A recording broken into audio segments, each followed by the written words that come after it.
Bem, pessoal, eu vou falar aqui hoje sobre. Vou apresentar alguns dados e falar um pouco sobre a minha opinião, minha visão sobre o futuro da inteligência artificial e dos empregos. Eu vou começar mostrando aqui uma breve história, né, com é, alguns fatos históricos aí que eu considero importante da inteligência artificial. Aqui não estão todos os eventos, é algo breve só para introduzir o tema. Então eu colocaria aqui lá por volta de 350 a.C.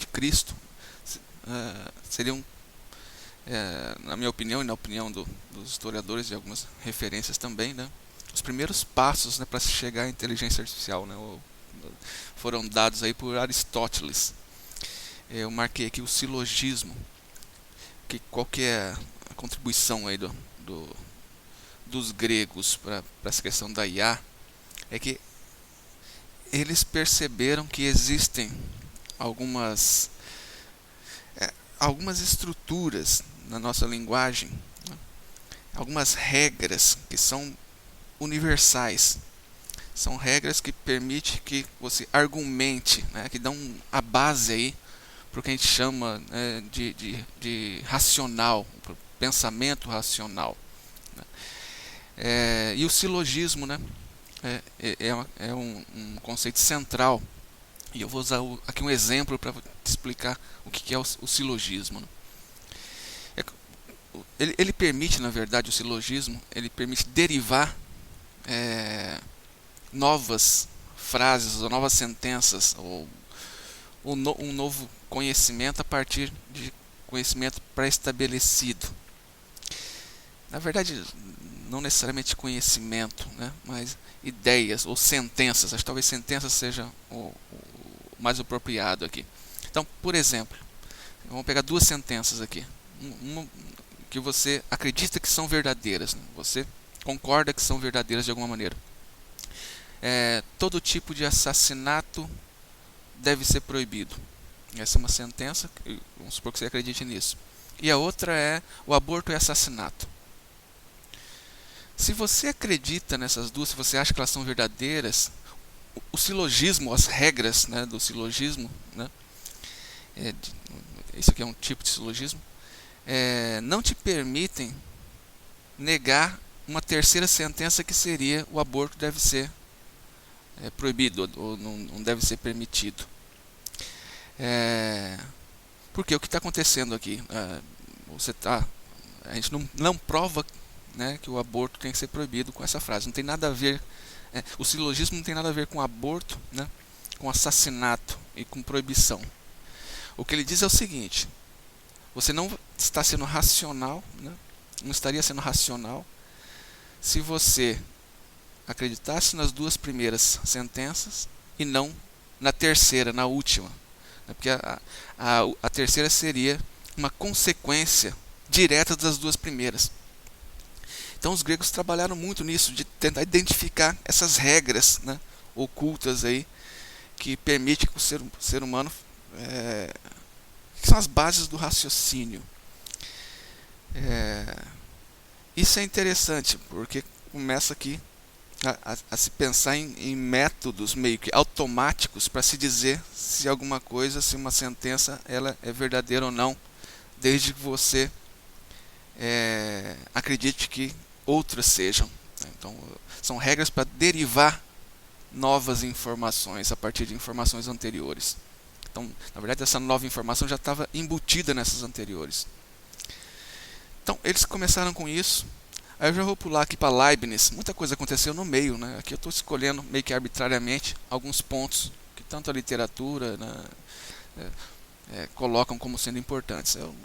Eu mesmo selecionei alguns aqui. Então, Leibniz, em 1666, ele formulou uma hipótese de que seria possível, né, isso já tendo como base o trabalho dos gregos lá atrás, você definir um conjunto mínimo, né, de informação, né, de conceitos, né, de coisas que você acredita que são verdadeiras, e a partir desse conjunto mínimo, você teria um procedimento que seria capaz de calcular tudo o que se sabe, né, tudo o que a ciência conhece, ou tudo que conhecia na época.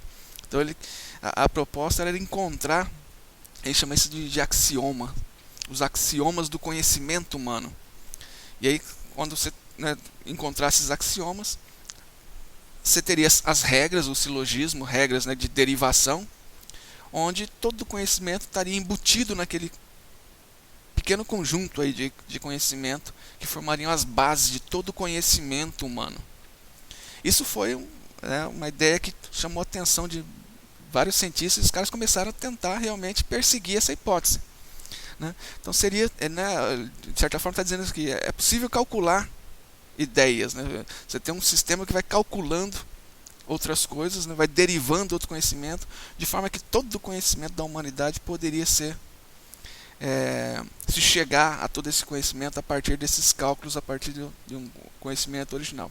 Nessa época nem se falava em cálculo, que eu estou usando mais para tentar ilustrar aqui o conceito. Em 1854, já muito tempo depois, Boole, ele deu um passo importante aí para tentar demonstrar aí que Leibniz estava certo, né? O pessoal estava querendo, né? A impressão é que era possível, pessoal. E ele criou, né? Pode dizer que foi, é difícil falar criador, né? É sempre um grupo que cria as coisas, mas é um nome que foi muito associado aí à lógica matemática. Então, ele criou, na verdade, uma teoria, né? Uma linguagem, né, matemática que você poderia trabalhar com lógica da maneira com que a gente trabalha geralmente com matemática. É como se você pudesse agora pegar sentenças, né, frases, né, de uma linguagem, transformar isso num conjunto de fórmulas e de variáveis, e usando a lógica matemática você consegue derivar as coisas.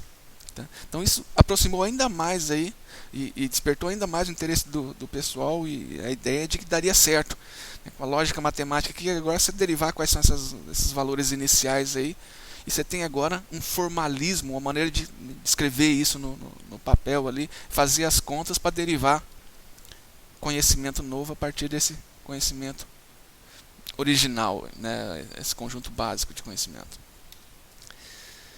Aqui tem uma carinha triste, que já em 1931, Gödel, ele publicou um artigo lá, bastante importante, né, para a história do conhecimento humano, né, que ele demonstra, né, que ele nem precisou pegar o conhecimento todo da humanidade, ele pegou a aritmética, ele pegou o que a gente sabe sobre a aritmética, e ele demonstrou, aqui ele jogou um balde de água fria aí no que Leibniz começou em 1666, e ele demonstrou que não daria para criar esse conjunto, esse modelo aí que representaria todos os conhecimentos, né, de aritmética possíveis. Você não conseguiria criar.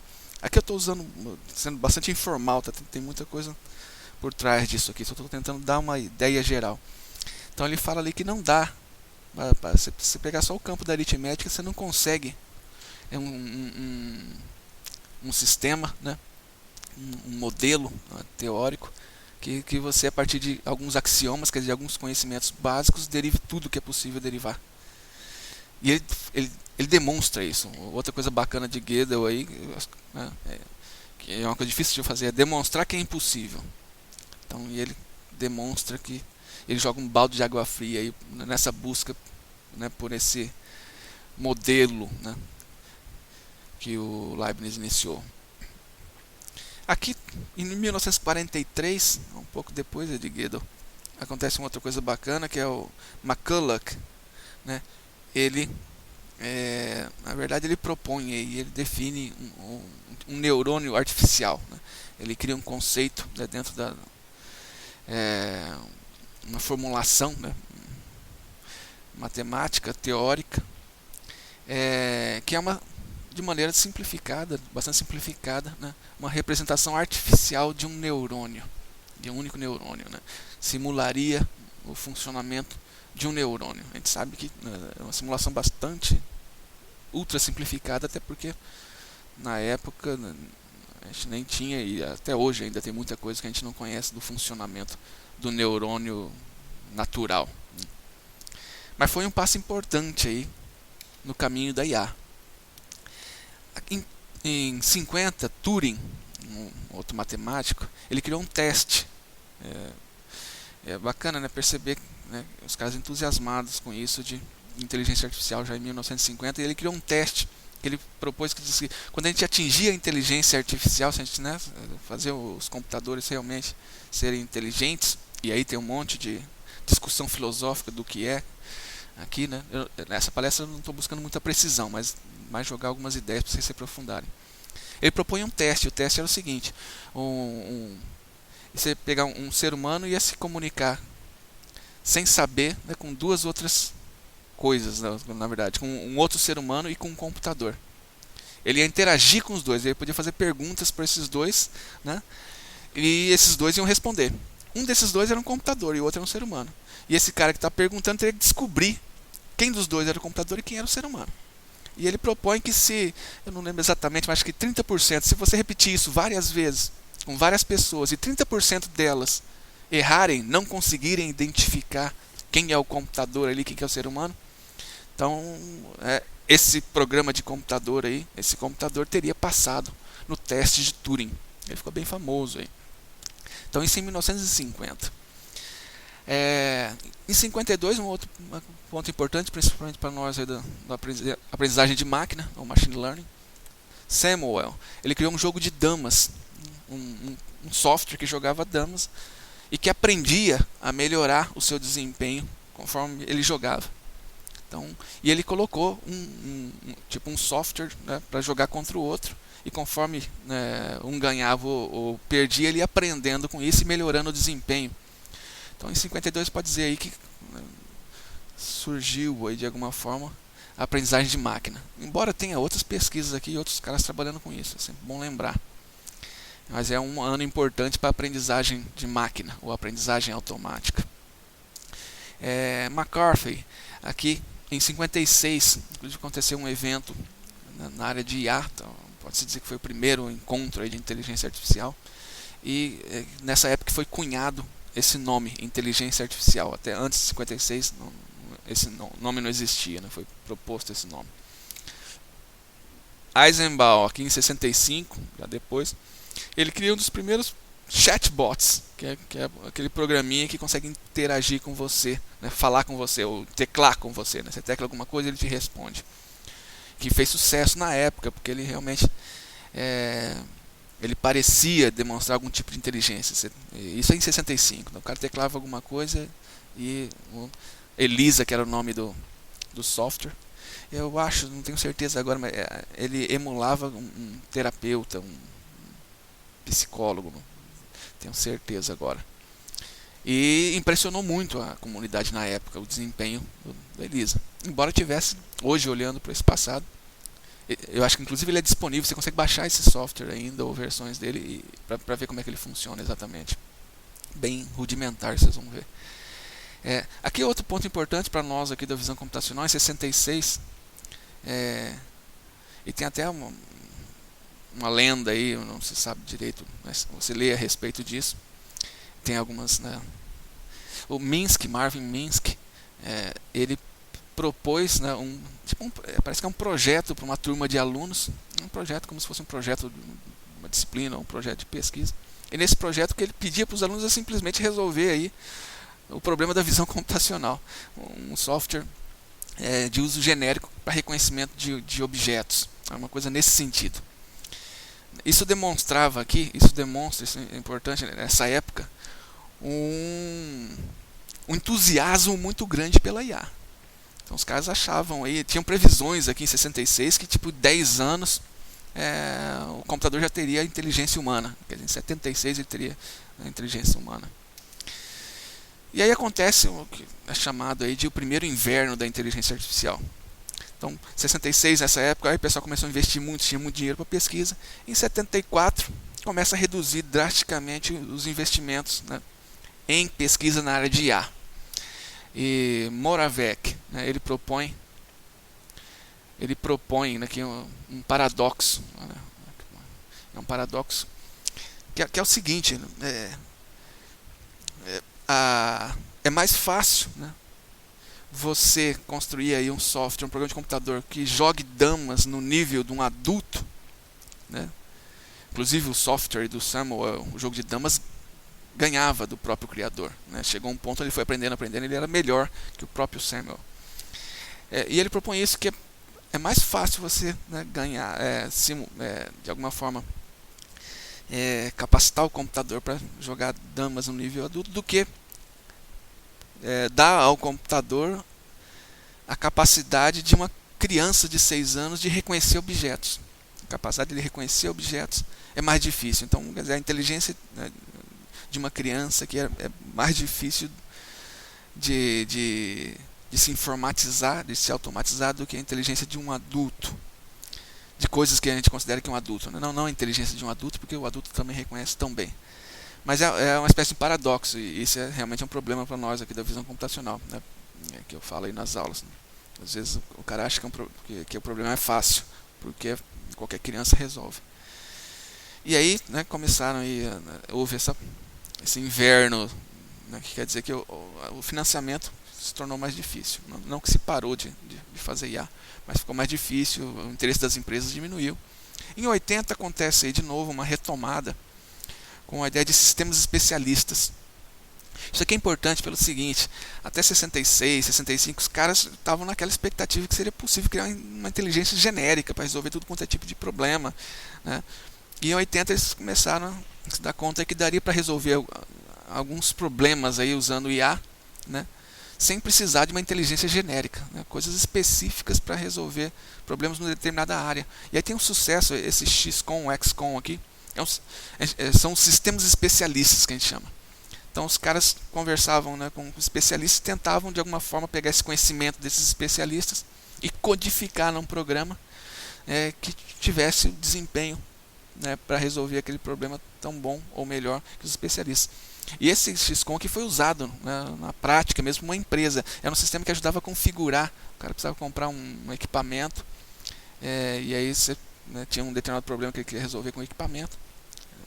E esse sistema ajudava a configurar, né, saber qual é a configuração adequada. E se relata que a empresa com isso conseguiu economizar ou ganhar milhões. Então foi um sistema que ajudou a empresa bastante. E aí começou um outro ponto importante, em 82, esse Rumelhart, ele começou é um algoritmo que já existia, mas que ele que popularizou, que é o backpropagation.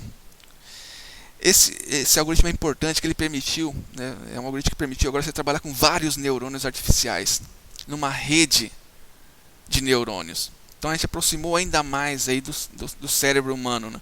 Que não é só um neurônio, são vários, e que até, né, a descoberta aí ou a criação do backpropagation, os caras não sabiam direito como é que você pega vários neurônios agora para conseguir aprender a resolver um problema, né?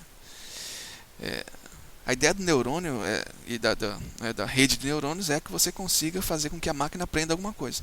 Você entra com informações e ela vai ajustando aí as sinapses de alguma maneira, né, a simulação ou a versão artificial dessas sinapses, até que ele de alguma forma aprenda a resolver o problema ou a reconhecer um objeto, por exemplo.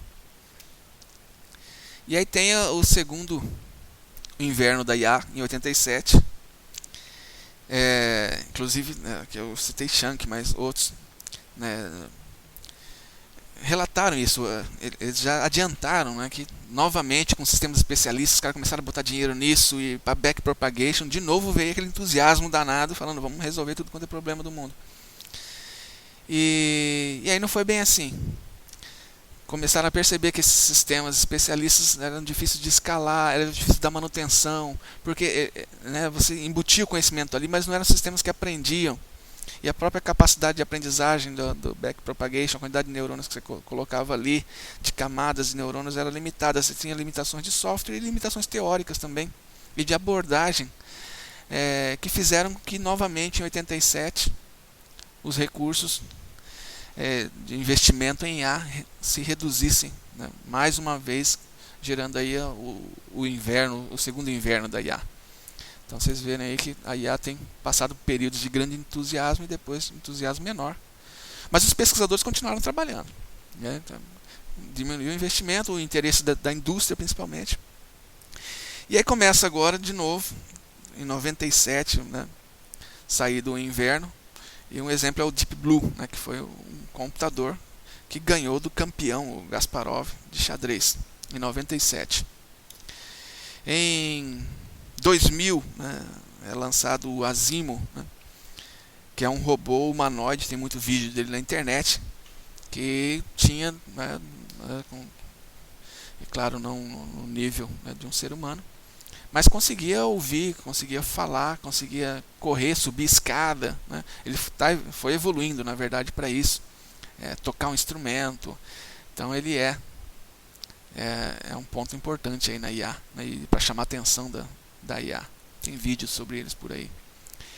Em 2006, Hinton é um pesquisador. Ele propõe um nome para alguma coisa que estava sendo. Ele é um dos principais até hoje que trabalha com Deep Learning, ou aprendizado profundo. Eu tenho um vídeo sobre isso, sobre Deep Learning, então não vou aqui entrar em detalhe. Mas vocês precisam saber que Deep Learning é um conjunto, é uma área de estudo toda aí, com vários algoritmos, né, que pegaram aí problemas que fazia tempo que ninguém conseguia melhorar o desempenho, e usando Deep Learning os caras conseguiram melhorar bastante o desempenho em várias tarefas. E começou a ser aí o que a gente chama de mainstream, né, da IA. Quer dizer,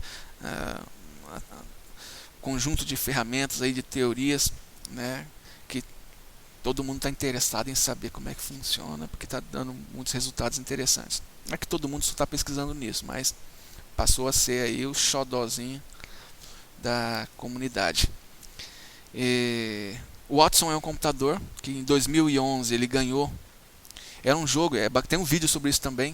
Esse jogo de pergunta e resposta. Então ele participou de um programa, né, ao vivo na televisão, né, competindo com um ser humano, né, e vinha a pergunta, tipo aquele show do milhão, né, e esse computador, ele, né, fazia-se a pergunta em linguagem natural e ele respondia, tinha lá um sintetizador de voz.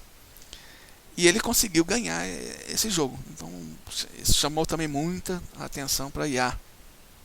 Aqui em 2014, né, não sei se pela primeira vez, mas foi notícia, né, que Eugene, que é um programa de computador, teria passado pelo teste de Turing. Existem algumas controvérsias, né, se ele passou ou não, mas o fato é que ele conseguiu, né, num experimento, enganar mais de 30% de pessoas. Ele conseguiu passar naquele teste. Só que ele usou um truque aí que o pessoal fala, que o Eugene, ele se apresentava como, acho que era um pré-adolescente, uma criança estrangeira. Então, uma criança estrangeira, né, você está interagindo com um ser humano, o ser humano que está interagindo, ele está se apresentando como uma criança estrangeira, o ser humano, ele passa, como é um estrangeiro, né, então ele já sabe que a linguagem não é tão boa, ele pode cometer alguns erros, e como não é um adulto, né, também a maneira de pensar já não é. Então ele coloca um adulto para conversar com uma criança e ele consegue enganar o pessoal. Então, aí alguns dizem que o teste de Turing. E aí começaram até a bolar outros testes além do Turing, né, que fossem mais complicados, aí, mais sofisticados para detectar a inteligência artificial, né, o DeepFace. Aí tem um monte aqui, eu selecionei só alguns, né? O DeepFace é um software que conseguiu superar o ser humano no reconhecimento de faces. Isso no experimento, né? Quando a gente fala superar o ser humano, é que pegaram lá um monte de ser humano e pegaram o software e viram o desempenho do software é melhor do que o ser humano. O DeepMind, ele ganha num jogo chamado Go, que o pessoal achava que ia demorar muito mais tempo, né, para uma máquina ganhar nesse jogo, que é um jogo mais complicado que o xadrez, mais, de certa forma exige algumas habilidades diferentes aí do xadrez, né, que seria mais difícil de representar através de um conjunto de regras. Então, além disso, eu vou citar mais alguns casos aqui da IA, né. Esse piloto automático da Tesla é um exemplo bacana. Quando a gente fala piloto automático, né, para quem tem aí aqui no Brasil, é aquele que você, né, define uma velocidade e o carro vai continuar andando naquela velocidade. Mas aqui não, esse da Tesla, ele tem integração com GPS, tem sensores, tem câmeras, né, tem visão computacional, e ele consegue desviar de carros, ele ultrapassar, é alguma coisa bem sofisticada, assim como o carro do Google, uma outra coisa bacana. Esse carro da Google conseguiu uma carteira de motorista aqui, entre aspas, para dirigir numa cidade americana lá, e os caras estão lá, esses carrinhos estão aprendendo. Essas soluções todas utilizam aprendizagem automática, tá? E boa parte, né, utiliza Deep Learning. Uma outra área, né, um outro sucesso que teve aqui, a questão, falar ao invés de teclar, né? Os caras fizeram um experimento que os softwares de reconhecimento de voz, né, que você hoje tem em qualquer celular, que você fala e ele transforma em texto ou responde com um sinal, ele já é muito mais rápido do que teclar, né, e mais correto, inclusive, e com menos erros do que um cara teclando. Então seria mais rápido hoje você falar para a máquina do que teclar. É claro que tem outras vantagens de teclar, né, principalmente privacidade. A tradução, isso é uma coisa que eu acompanhei também de perto, né, eu costumava testar, né, para adiantar. É bem chata essa tarefa de traduzir artigo, traduzir texto, né?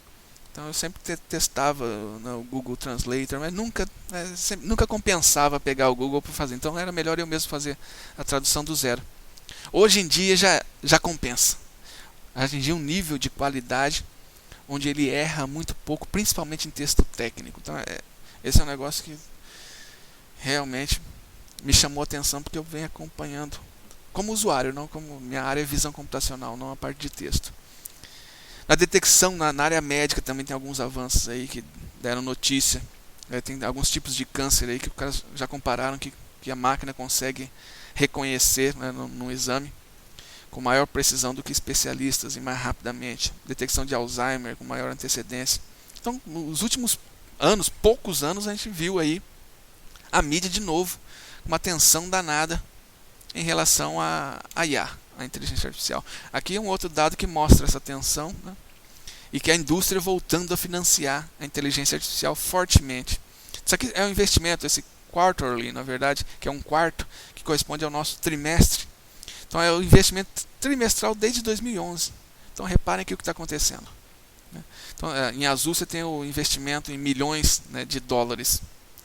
Então você tem aqui 602 milhões de dólares e 653 negócios fechados envolvendo inteligência artificial. Então a gente voltou de novo para o topo aí do entusiasmo, né? A gente não sabe isso, né, se de novo vai surgir um terceiro inverno.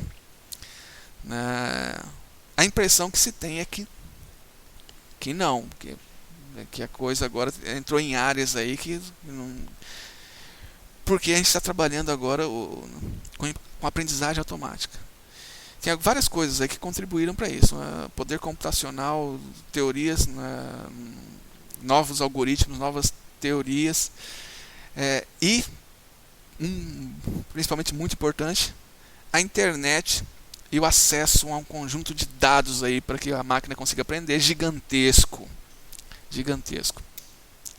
É um outro que aqui é uma pesquisa, pessoal de Oxford, inclusive pessoal bastante respeitado, fez uma pesquisa com especialistas em IA, né, e fizeram várias perguntas. Esse é um artigo, mas uma delas era essa: qual a probabilidade, né, aí 10, 50, 90% que existirá uma inteligência artificial de alto nível.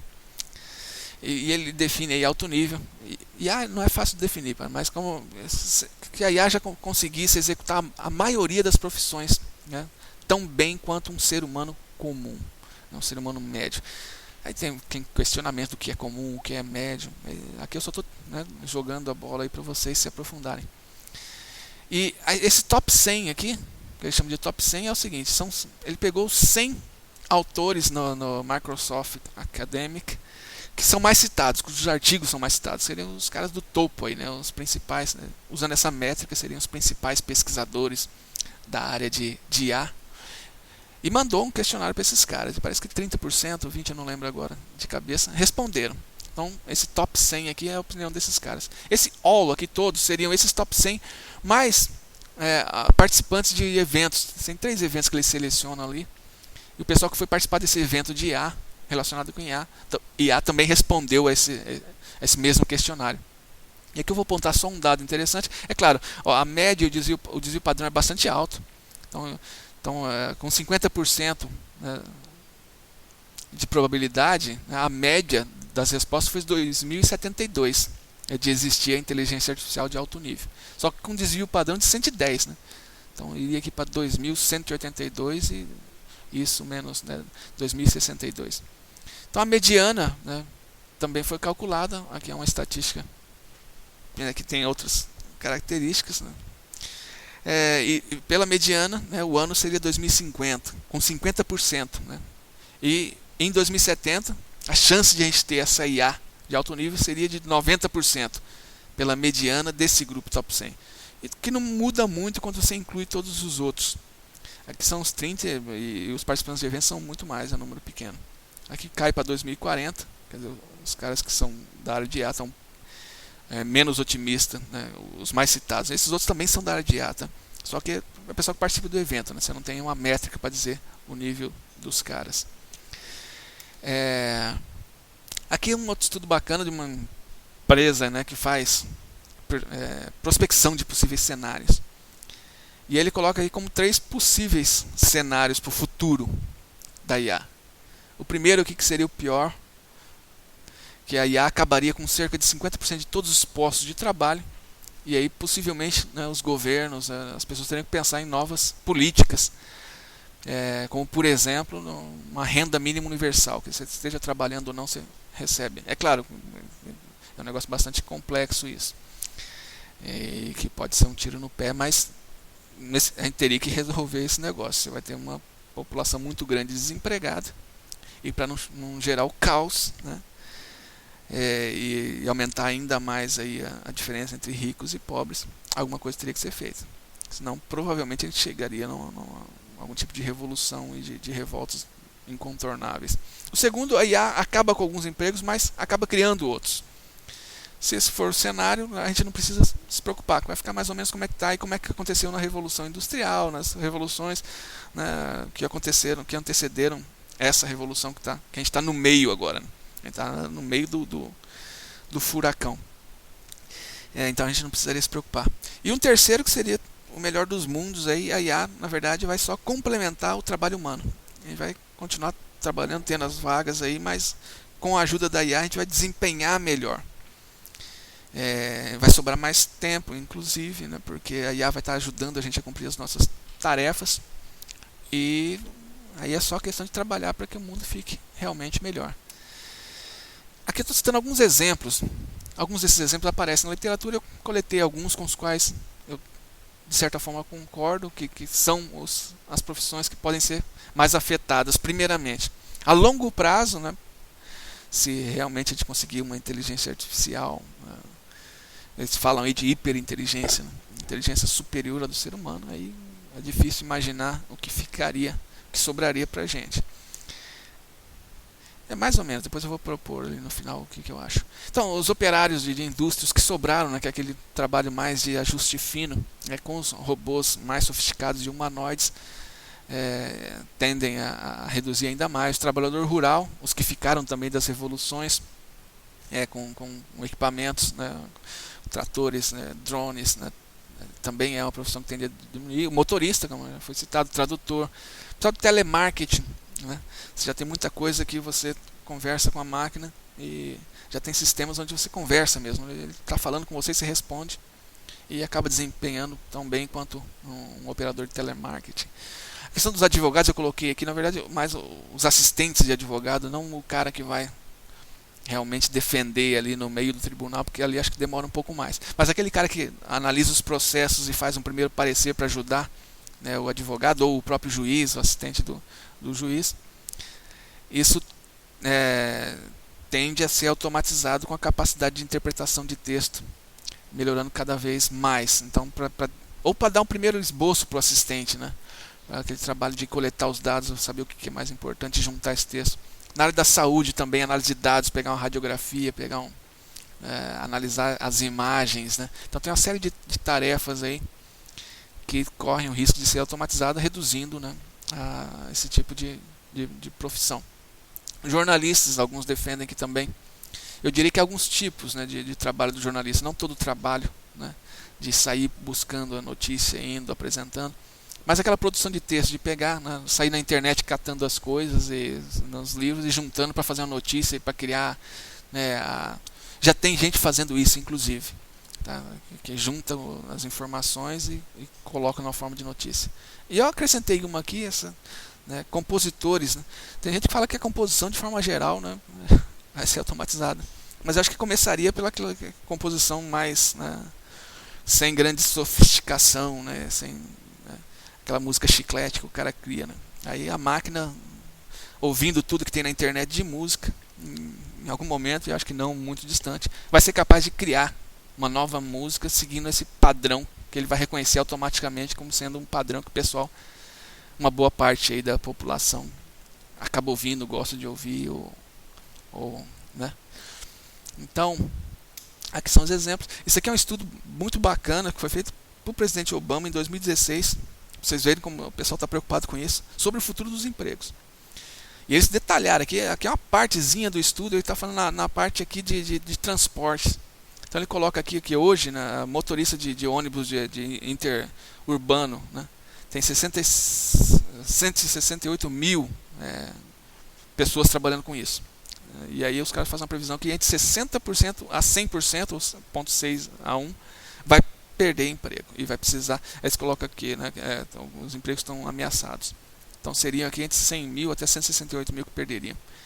E aí ele pega diferentes categorias. Aqui ele pega o motorista de escola, a chance já é menor, entre 30 e 40. Ou clientes especiais. Né? O taxista de 60% a 100% vai perder. E ele coloca aqui que os motoristas aqui entra o Uber, esse self-employed, o cara que não é empregado de ninguém. Esses aí, o risco é ainda maior, está entre 90% e 100%. Provavelmente eles viram aí a Uber está investindo muito nos carros automáticos para isso. Então a estimativa que eles passaram ali para o Obama, para esse estudo aqui, é que hoje são 3 milhões e 700 mil empregados nesse tipo de emprego e em pouco tempo, eu não lembro agora em quanto tempo, mas no futuro não muito distante, até 3 milhões desses caras poderiam perder seus empregos. Tem um alerta aí. Aí eu vou começar agora o lado bom da história, né? Que coisa que é muito difícil, pelo que a gente conhece hoje da IA, muito difícil de ser substituído pela inteligência artificial. Eu vou dar alguns exemplos. Né? Aquilo que precisa de empatia. Né? Profissões, né, onde a empatia, né, é mais importante, ou ela é importante, né, mas o que vai acontecer? Isso é legal. Né? A parte racional, né, de derivar, pegar os dados e tirar conclusão, né, isso a gente vai conseguir automatizar em um grau bastante elevado. Mas aquele carinho que você tem, né, com a pessoa do hospital, com a pessoa que está doente, né, a conversa que você faz, né, essa parte de empatia, que inclusive é bom até para o tratamento da pessoa, né, eu acho que é muito difícil você conseguir automatizar isso ou simular com o IA. Se isso realmente algum dia for possível, a gente está muito, mas muito longe disso. Outras características, liderança, capacidade de liderança, né, de inspirar paixões, ou de inspirar. Né. Aqui eu dei um exemplo, né, que é uma sala de aula. Na verdade, o trabalho do professor é um dos que tem menos risco, aí, se é que tem algum.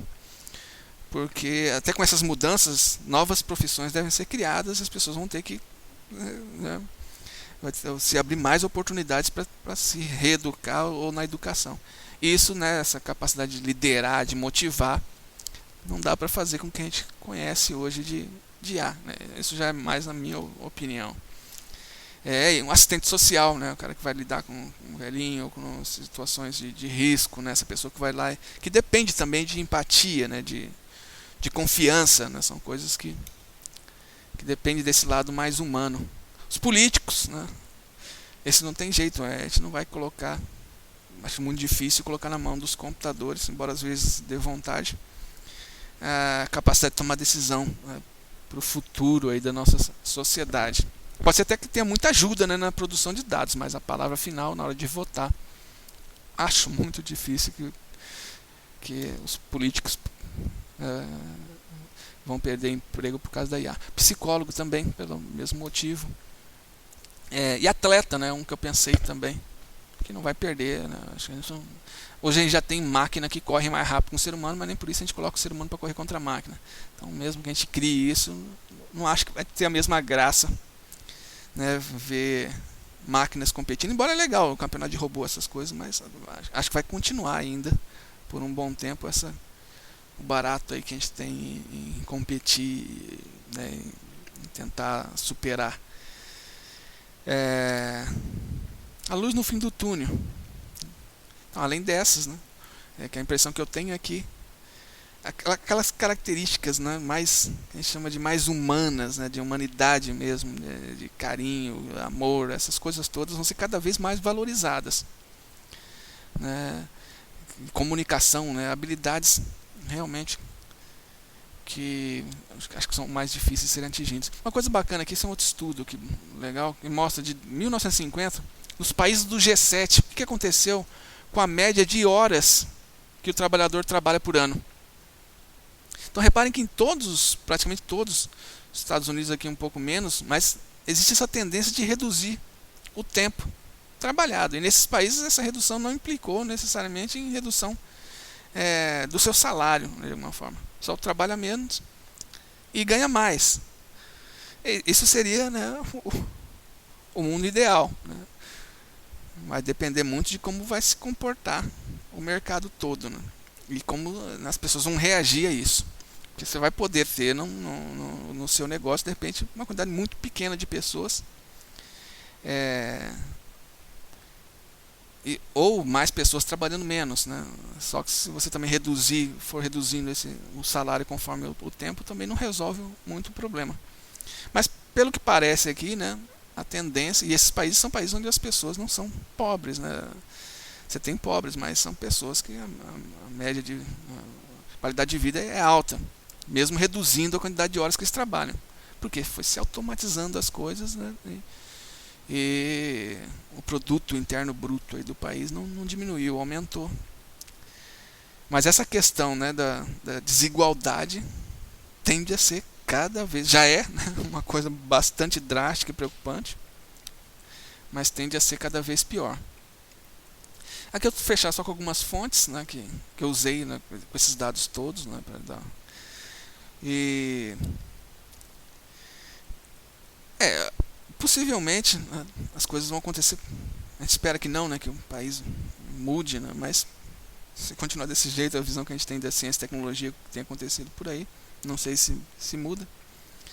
Mas se não mudar, pode acontecer o seguinte: nos Estados Unidos, em 1960, eu acho que os caras já tinham as bombas automáticas, né, no posto de gasolina, e hoje é tudo automático. E no Brasil a gente continua com o frentista ali.